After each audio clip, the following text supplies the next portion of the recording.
Alors ma première question portera sur la réserve pour aléas. Je constate encore cette année que la réserve pour aléas diminue de 25 millions d'euros, alors qu'elle a déjà été amputée de 100 millions l'année dernière. Diminuer la réserve pour limiter l'exposition de nos agriculteurs aux aléas, notamment climatiques, auxquels ils sont exposés, peut paraître paradoxal, l'année même où la sécheresse et la grêle ont eu des conséquences importantes pour nos exploitations agricoles. Pouvez-vous nous préciser la nature des dépenses réellement effectuées par la réserve pour les années 2018 et 2019 ? En outre, où en est la réflexion de l'État pour améliorer l'indemnisation des agriculteurs aux risques climatiques auxquels ils sont exposés ? Monsieur Tissot, la réserve pour aléas. Alors là, je dois dire que ça, c'est un choix politique que je fais là, que j'ai toujours fait. Chaque fois, j'ai géré un budget. L'année dernière, on avait 200 millions. On a dépensé combien en tout? Plus de peut-être 300 millions. Donc cette année, c'est un choix d'arbitrage purement pour équilibrer le budget, qui est à 175 millions. Mais évidemment, si on en dépense 250 ou 300, on aura les 250 ou les 300. Mais mon objectif, c'est qu'à terme, on arrive à ce qu'il n'y ait plus cette réserve pour aléas. Le résultat de nos travaux est clair. Votre budget ne permettra pas de répondre aux nombreuses attentes des agriculteurs. Il témoigne d'ailleurs d'une vision à court terme à laquelle nous ne pouvons pas souscrire, ce que démontrent 3 décisions contenues dans ce budget. La première concerne la gestion des risques climatiques. La réserve pour aléas climatiques est cette année une nouvelle fois réduite de 25 millions d'euros. Même avec le renforcement de la solution assurantielle, c'est une erreur, car comme l'a démontré le rapport de Nicole Bonnefoy, adopté à l'unanimité, les agriculteurs vont être exposés à des sécheresses plus nombreuses et plus violentes, tout comme à des tempêtes de grêle et de pluie plus violentes et fréquentes. La seconde concerne la politique forestière. Yannick Botrel l'a démontré tout à l'heure très clairement. Les crédits de la forêt restent à un niveau bas et en plus, ils baissent de 2,5%. La forêt est surtout confrontée à une crise sanitaire majeure. Or, pendant que l'Allemagne consacre 800 millions d'euros supplémentaires pour aider sa forêt face à la crise, vous avez annoncé un plan scolyte seulement de 16 millions d'euros. La troisième concerne le fonds d'indemnisation des victimes de produits phytopharmaceutiques. Sur ces 3 points, je constate 3 désaccords profonds avec les propositions défendues régulièrement au Sénat. C'est pourquoi la Commission des affaires économiques vous invite à rejeter les crédits de cette mission.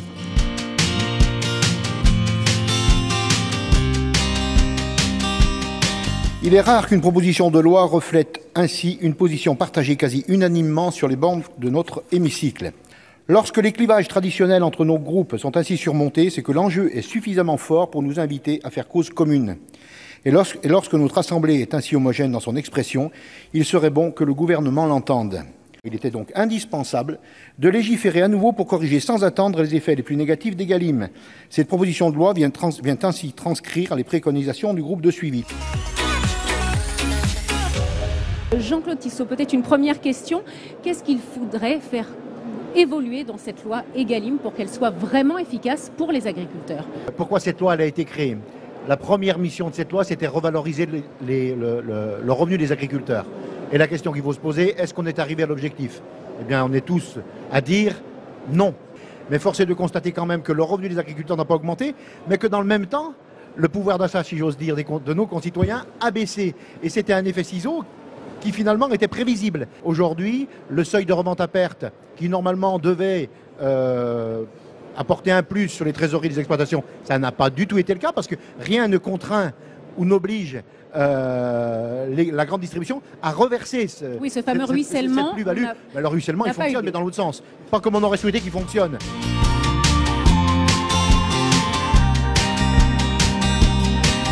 Mais il aura fallu 20 ans. 20 ans pour passer de 75% à 85% du SMIC. C'est en 2002 que Germinal Perrault, député socialiste de Dordogne, qui avait imposé ces 75%, non c'est 20 ans, 20 ans pour gagner 2 euros par jour, 70 euros par mois, un petit peu plus de 2 euros par jour, j'en conviens. Comme je vous le disais, bien sûr, on va la voter, mais on a quand même le sentiment d'être pris en otage avec l'histoire du vote bloqué. Bien sûr, il faut un vote conforme avec l'Assemblée nationale et donc, du coup, on ne peut pas amender. Et pourtant, des amendements, on aurait eu envie d'en poser. Parce qu'en fait, pourquoi un écritement sur les polypensionnés? Pourquoi une application qu'en 2022? Comment sont concernés les pensionnés actuels? Et pourquoi cette proposition concerne que les chefs d'exploitation? Les chiffres sont alarmants. La récente étude de la MSA fait état de 605 décès par suicide en 2015, dont 372 chefs d'exploitation, 292 hommes et 80 femmes, soit un suicide par jour environ, et 233 salariés agricoles. Cette problématique a commencé à percer dans le débat public au moment de la crise du lait en 2009. Aujourd'hui, encore les éleveurs bovins et les producteurs laitiers sont particulièrement touchés. Le film « Au nom de la Terre », sorti il y a quelques mois, a également contribué à mettre en lumière ce fait social majeur. Nous avons eu la chance de pouvoir assister ici au Sénat la semaine dernière à une projection débat en présence de l'équipe du film. Pour celles et ceux qui, comme moi, vivent ou ont vécu du travail de la terre, il sonne de manière très juste. Le modèle productiviste actuel entraîne nos paysans dans une spirale de crédits et de factures à payer. Ils subissent aussi la surenchère du toujours plus grand, des augmentations de rendement, des volumes de prêts bancaires contractés, des surfaces à cultiver, des bêtes à élever. Ce toujours plus crée un véritable cercle vicieux qui rentre en résonance avec les autres problématiques des agriculteurs. Aussi, l'évolution du modèle agricole vers un mode de production raisonné et raisonnable permettrait non seulement de préserver notre planète, mais aussi le bien-être au travail de nos agriculteurs. En tant que parlementaires, nous devons construire un système plus complet de réponse à ce fait social inacceptable. Ceux qui nous nourrissent ont de plus en plus de mal à vivre de leur travail et de plus en plus de raisons d'en mourir.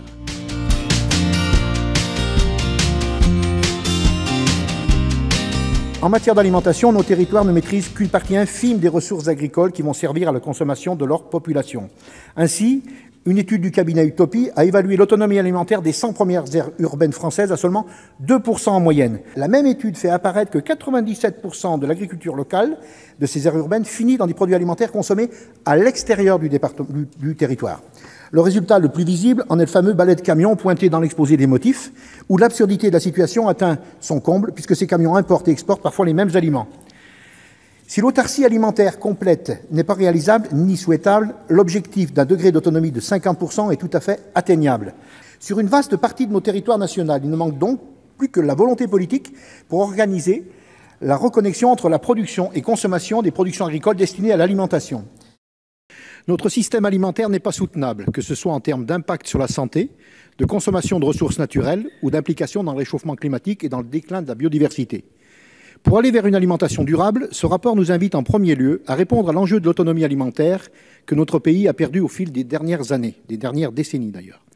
La crise du Covid-19 a permis de mesurer notre état de dépendance à l'égard d'acteurs lointains, dans de nombreux secteurs stratégiques et particulièrement en matière d'alimentation. Cette indépendance est une question vitale, non seulement pour l'humanité, mais aussi pour notre planète. Elle doit être un objectif de court terme pour préparer dès aujourd'hui les grands défis qui s'imposent à nous à l'horizon 2050.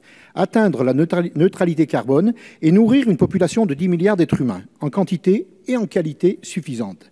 Le rapport préconise ainsi de soutenir et encourager les projets alimentaires et agricoles de territoire afin d'accroître la part des approvisionnements locaux dans la consommation régulière. Quelles sont les réponses que vous entendez apporter, Monsieur le Ministre, à cette question de la nécessaire relocalisation de notre production agricole? On est aujourd'hui cette fourbe de Montbrison. Combien de producteurs? On est resté à 4 assez longtemps. Et puis, bonne nouvelle, 2 fermiers viennent de rejoindre l'appellation. Mais en agriculture biologique. Effectivement, nous sommes labellisés AB, mais nous sommes aussi labellisés Nature et Progrès. Et c'est vrai qu'on se retrouve sur le marché avec un produit sans rien cacher qui est à 17,90 € le kilo. On a la clientèle qui comprend tout à fait que ça permet aussi à nous de vivre, mais aussi aux producteurs de lait. Il faut faire preuve de pédagogie dans le cadre de la loi Egalim, dont on a parlé longtemps l'année dernière au Sénat ou à l'Assemblée nationale. Le souci de cette loi, c'était comment on garantit un revenu aux producteurs de lait. Moi, vraiment, je me bats pour ça, pour que, bien sûr, il faut que tout le monde vive, mais celui qui prend des gros risques, il faut qu'il gagne sa vie. Et ça, c'est fondamental que les citoyens comprennent que la qualité, il y a une plus-value, il faut la payer et que ça fait du bien à tout le monde, à commencer par eux. Complètement. Merci de dire ça. Vraiment, là, il faut vraiment insister. Et si on veut défendre un territoire, s'il y a une AOP, justement, qui est là-dessus, l'AOP, elle devrait être là pour appuyer tout ça.